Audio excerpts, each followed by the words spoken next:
À la une du Figaro ce matin, le duel décisif avec un sondage qui montre le RN en tête au premier tour, 39 Mariani, 35 Muselier. Au second, Mariani l'emporte en cas de triangulaire et c'est super serré si la gauche se retire.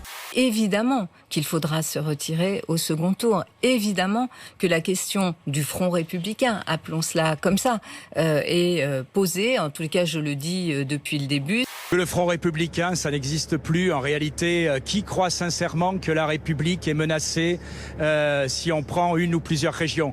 On passe beaucoup plus de temps dans notre pays à penser à la prochaine élection plutôt qu'à réfléchir sur le fond à ce qu'il faut faire pour le pays dans les 5, 10, 15, 20 ans qui viennent.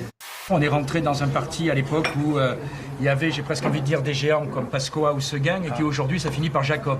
Ça illustre toute la déchéance de ce parti. Aujourd'hui, ce parti surtout n'a plus de conviction. Guillaume Pelletier se fourvoie, il se fourvoie. Et le Rassemblement national, il faut le connaître, le voir de près pour savoir ce que c'est. C'est un parti qui vit les problèmes et qui refuse toutes les solutions. On vous attend en 2022, monsieur Philippe. Oui. Vous vous présenterez? C'est pas quelque chose. Vous êtes au pied ferme. Non, mais c'est... Parfois, c'est très précis. Monsieur Bardella a conduit une liste aux européennes une liste sur laquelle il y avait Jean-François Jalc, qui est aujourd'hui député européen Front National et qui a tenu des propos révisionnistes sur les chambres à gaz. Ce mercredi, le retour de Mein Kampf, l'ouvrage dans lequel Adolf Hitler détaille sa doctrine nazie. C'était avant de devenir dictateur à la fin des années 1920.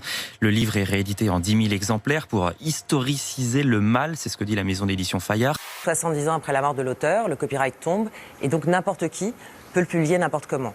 Et d'ailleurs, la première personne en France qui l'a fait, après 2016, c'est Alain Soral.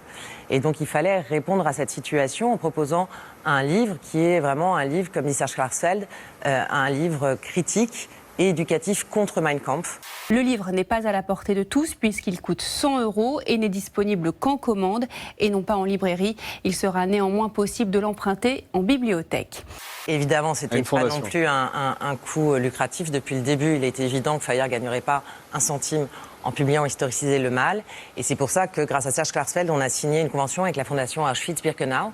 C'est une fondation polonaise qui est chargée de la conservation des sites des camps d'extermination d'Auschwitz et de Birkenau. Les indicateurs sont donc au vert au niveau national. C'est une bonne nouvelle qui montre que la première étape de lever des mesures de restriction est réussie et qu'elle n'a pas enrayé la diminution de l'épidémie.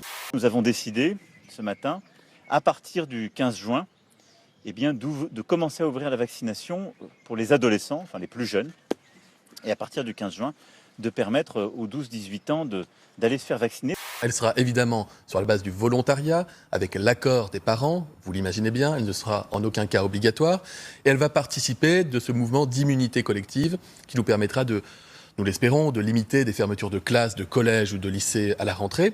Autour du volcan, les gaz chauds émis provoquent des turbulences et des pluies de pierres chaudes, ce qui rend le pilotage de ces engins encore plus délicat.